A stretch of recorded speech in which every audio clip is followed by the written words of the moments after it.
Hello बच्चों, आज के वीडियो लेक्चर में हम लोग इलेक्ट्रिक फील्ड की वैल्यू को कैलकुलेट करना सीखेंगे। इलेक्ट्रिक फील्ड यानी विद्युत क्षेत्र किसी आवेशित गोली कोष के कारण किसी चार्ज स्फेरिकल सेल की वजह से कितना इलेक्ट्रिक फील्ड होता है, सरफेस के इनसाइड, सरफेस के आउटसाइड और सरफेस पर कोई कंडक्टर्स हो या कोई इंसुलेटर हो, किस तरह से इलेक्ट्रिक फील्ड की वैल्यू को कैलकुलेट करते हैं।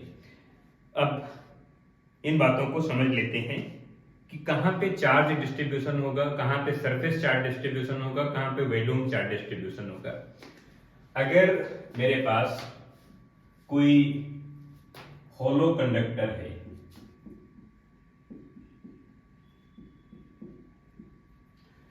हॉलो कंडक्टर अगर ये है तो चार्ज केवल इसके सरफेस पर डिस्ट्रीब्यूशन होगा, यानी सरफेस चार्ज डेंसिटी यहां पर होगी और रेडियस इसकी आर है, तो इसका मैं एरिया लिख सकता हूं 4 पाई आर स्क्वायर। अगर सॉलिड कंडक्टर है, इसमें इनसाइड जो फील्ड की वैल्यू 0 है, चार्ज की वैल्यू इनसाइड 0 है। अगर सॉलिड कंडक्टर है, सॉलिड अगर कंडक्टर है और रेडियस इसकी आर है, तो चार्ज केवल सरफेस पर डिस्ट्रीब्यूशन होगा, चार्ज का डिस्ट्रीब्यूशन केवल सरफेस पर होगा और इनसाइड इलेक्ट्रिक फील्ड 0 है, इनसाइड चार्ज की वैल्यू 0 है। अगर आपके पास हॉलो इंसुलेटर है तो अंदर कोई मटेरियल है ही नहीं, फिर हॉलो इंसुलेटर। अगर हॉलो इंसुलेटर है तो इनसाइड कोई मटेरियल नहीं है, केवल सरफेस पर चार्ज का डिस्ट्रीब्यूशन होगा और केवल सरफेस पर चार्ज डिस्ट्रीब्यूशन होने की वजह से सरफेस चार्ज डेंसिटी होगी और यहां पर भी इनसाइड जो इलेक्ट्रिक फील्ड होगी वो 0 होगी और इनसाइड जो चार्ज की वैल्यू 0 होगी। इन तीनों डायग्राम के लिए एक ही डेरिवेशन बनेगा और surface charge density sigma equal to Q divide by area, area mean 4 pi are square.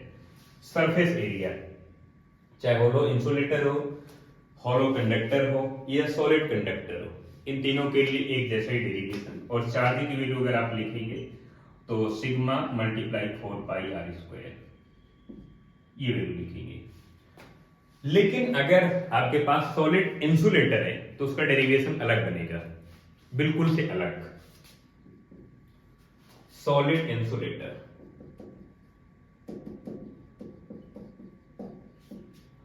अगर सॉलिड इंसुलेटर है तो चार्ज का डिस्ट्रीब्यूशन पूरे वॉल्यूम पर होगा और यहां पर वॉल्यूम चार्ज डेंसिटी होगी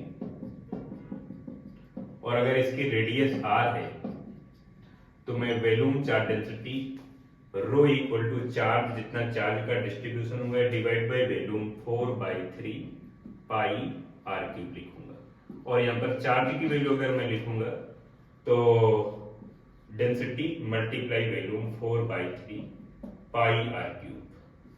अब इनसाइड यहां पर फील्ड की वैल्यू 0 नहीं है और इनसाइड चार्ज की वैल्यू 0 नहीं है, तो डिपेंड करता है हमारे पास मटेरियल कौन सा है। इन तीनों के लिए डेरिवेशन एक जैसा, इसके लिए डेरिवेशन बिल्कुल अलग बनेगा। तो पहले हम इन तीनों के लिए पढ़ लेते हैं, चाहे हमारे पास हॉलो कंडक्टर हो या सॉलिड कंडक्टर हो या हॉलो इंसुलेटर हो। इंसुलेटर मीन बैड कंडक्टर, जिसे आप अचालक कहते हैं। तो समझते हैं, पहले इनके लिए डेरिवेशन करते हैं, फिर इसके लिए डेरिवेशन करेंगे। और जो इलेक्ट्रिक फील्ड की वैल्यू हम लोग कैलकुलेट करते हैं वो गाउस एप्लीकेशन से कैलकुलेट करेंगे। चार्ज सरफेस के आउटसाइड, चार्ज सरफेस के इनसाइड और चार्ज सरफेस पर कितनी इलेक्ट्रिक फील्ड है उसको कैलकुलेट करेंगे। तो पहले हम लोग कंडक्टर्स के लिए कैलकुलेट करें कितनी इलेक्ट्रिक फील्ड की वैल्यू आ रही है। अब यहां पर हम लोगों को 3 अलग अलग डायग्राम बनाने की जरूरत नहीं है कि सॉलिड कंडक्टर हो, हॉलो कंडक्टर हो या हॉलो इंसुलेटर हो। एक ही डायग्राम से तीनों डेरिवेशन कैलकुलेट किए जा सकते हैं। इलेक्ट्रिक फील्ड की वैल्यू कैलकुलेट करना है अपने को। अगर कंडक्टर्स है तो हॉलो या सॉलिड दोनों हो सकता है, अगर इंसुलेटर है तो केवल हॉलो होना चाहिए।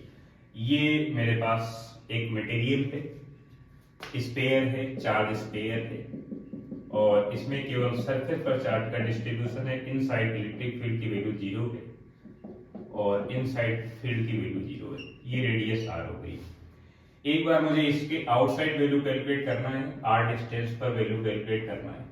अब ये जस्ट आउटसाइड वाली वैल्यू है, यहाँ पर वैल्यू कैलकुलेट करना है। तो यहाँ पर स्मॉल r रेडियस का एक वर्चुअल गाउसियन सरफेस इस तरह से बन जाएगा। और एक बार मुझे यहाँ पर वैल्यू कैलकुलेट करना है, एक बार सरफेस पर कैलकुलेट करना है, एक बार इसके इनसाइड कैलकुलेट करना है स्मॉल r यहाँ पर। तो स्मॉल r रेडियस का एक वर्चुअल गाउसियन सरफेस यहाँ पर बन जाएगा। ये पॉइंट हो जाएगा A, ये पॉइंट हो जाएगा सरफेस वाला S, ये पॉइंट हो जाएगा B inside of the surface. पहले आपको वैल्यू कैलकुलेट करना है at the surface. First point electric field outside of the charge surface. जो मेरे पास चार्ज सरफेस है उसके जस्ट आउटसाइड चार्ज सरफेस। यहां पर इनसाइड इलेक्ट्रिक फील्ड 0 है because surface charge density distribution है। सरफेस में केवल चार्ज का डिस्ट्रीब्यूशन है, तो इनसाइड इलेक्ट्रिक फील्ड की वैल्यू 0 है, इनसाइड चार्ज की वैल्यू 0 है। तो जब आप आउटसाइड कैलकुलेट करेंगे तो कैपिटल आर की वैल्यू कम होगी as a compare to small R. Small R variable है, कैपिटल आर कांस्टेंट है बिकॉज कैपिटल आर तो स्फीयर की रेडियस है, ये कांस्टेंट है। अब आप गाउस एप्लीकेशन का यूज करेंगे from Gauss application. Gauss application का यूज करेंगे तो गाउस एप्लीकेशन मेरे पास है electric flux phi E equal to integration of close surface E dot D ए या डी एस आप लिख लें मल्टीप्लाई कॉस थीटा, इस तरह से लिखेंगे। और यहां से इलेक्ट्रिक फ्लक्स की वैल्यू है Q divide by epsilon not equal to integration electric field बाहर आ जाएगा और इंटीग्रेशन dA हो जाएगा, integration dA and cos 0। Theta की वैल्यू दो तरह से होगी, एक तो 0, दूसरी 180 डिग्री। अगर यहाँ पर पॉजिटिव चार्ज है, अगर पॉजिटिव चार्ज है तो फील्ड की डायरेक्शन आउटसाइड, इसका जो सरफेस एरिया है इसकी डायरेक्शन जस्ट आउटसाइड तो होगी। तो पॉजिटिव चार्ज के लिए एंगल की वैल्यू 0 डिग्री होगी। अगर यहाँ पर नेगेटिव चार्ज का डिस्ट्रीब्यूशन है तो एंगल की वैल्यू 180 डिग्री होगी। तो थीटा की केवल दो वैल्यू हो सकती हैं, एक तो 0 डिग्री, दूसरा 180 डिग्री हो सकता है। तो यहाँ पर पॉजिटिव चार्ज है तो 0 डिग्री एंगल होगा। Q by epsilon not equal to electric field integration dA। Integration dA का मतलब टोटल जो गाउसियन सरफेस है उसका area, integration dA equal to A equal to, आप इसके कंफ्यूजन में आ जाएंगे तो मैं इसको कोई दूसरा पॉइंट दे देता हूँ स्मॉल a और इसको मैं स्मॉल b दे देता हूँ स्मॉल b। अब a का मतलब एरिया और उसका एरिया जो मेरे पास वर्चुअल गाउसियन सरफेस है, जिस स्फीयर की सरफेस पर आप इलेक्ट्रिक फील्ड की वैल्यू कैलकुलेट करना चाहते हैं, आप इस सरफेस पर वैल्यू कैलकुलेट करना चाहते हैं तो ये वर्चुअल स्फेरिकल गाउसियन सरफेस है, ये डॉटेड लाइन वाला। तो इसका एरिया आप लिखेंगे 4 पाई आर स्क्वायर बिकॉज इसकी रेडियस स्मॉल आर है। और ये वैल्यू यहाँ पर लिखेंगे तो Q divide by epsilon not equal to E की वैल्यू आप आउटसाइड कैलकुलेट कर रहे हैं और इधर हो जाएगा 4 पाई आर स्क्वायर। तो E की वैल्यू जो आउटसाइड हम लोग लिखेंगे equal to Q divide by 4 pi epsilon not are square, sorry small R square, इस तरह से लिखेंगे। ये आउटसाइड की वैल्यू मिल गई। अब यहाँ पर अगर आप रिलेशन बनाना चाहते हैं तो E जो आउटसाइड आ रहा है वो डिस्टेंस का इनवर्सली स्क्वायर प्रोपोर्शनल है, इस तरह से डिस्टेंस का इनवर्सली स्क्वायर प्रोपोर्शनल है। अब ये ग्राफ में काम आएगा जब ग्राफ बनाएंगे। अगर आप चार्ज की वैल्यू रिमूव करना चाहते हैं और चार्ज की जगह डेंसिटी को लिखना चाहते हैं तो लिख सकते हैं। आपको मालूम है कि जो surface charge density sigma equal to charge divide by area, but area आप उसका लिखेंगे जिस एरिया पर चार्ज का डिस्ट्रीब्यूशन है। तो मैं लिखूंगा सरफेस एरिया, तो Q divide by surface area मेरे पास कैपिटल आर वाले स्क्वायर पर होगा तो मैं लिखूंगा 4 पाई आर स्क्वायर। तो मैं यहां से Q इक्वल टू लिखूंगा sigma multiply 4 pi are square. यहां से Q की वैल्यू यहां पर लिख सकते हैं, तो मैं लिखूंगा इलेक्ट्रिक फील्ड की वैल्यू जो आउटसाइड आ रही है Q की वैल्यू मैं लिखूंगा sigma multiply 4 pi are square, 4 pi are square divide by 4 pi epsilon not small R square 4 pi epsilon not small R square.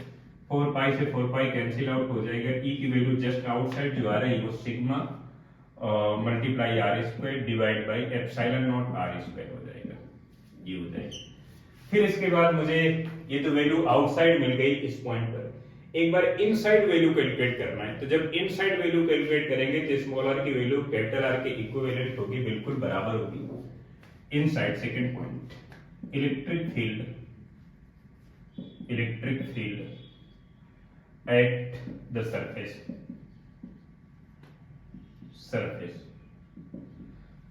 पर स्मॉल आर की वैल्यू कैपिटल आर के बराबर होगी।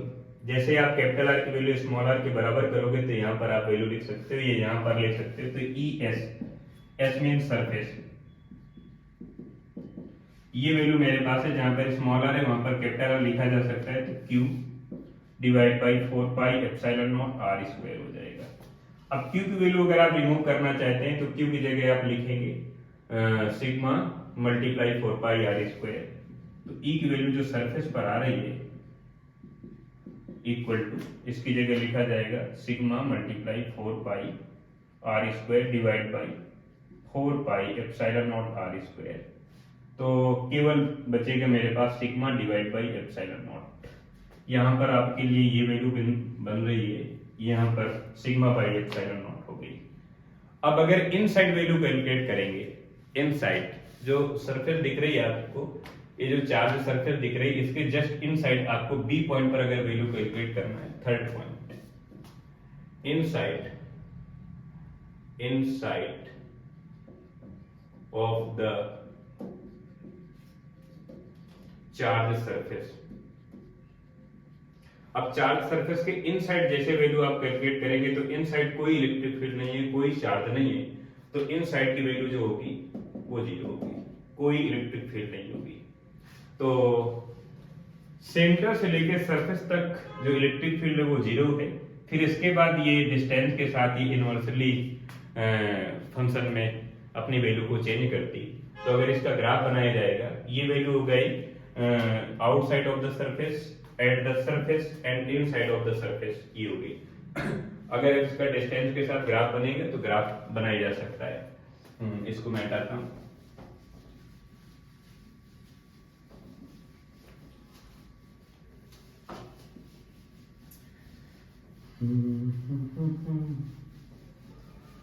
अगर डिस्टेंस के साथ ग्राफ बनेगा तो ये एक चार्ज सरफेस हो गई उसी तरह की,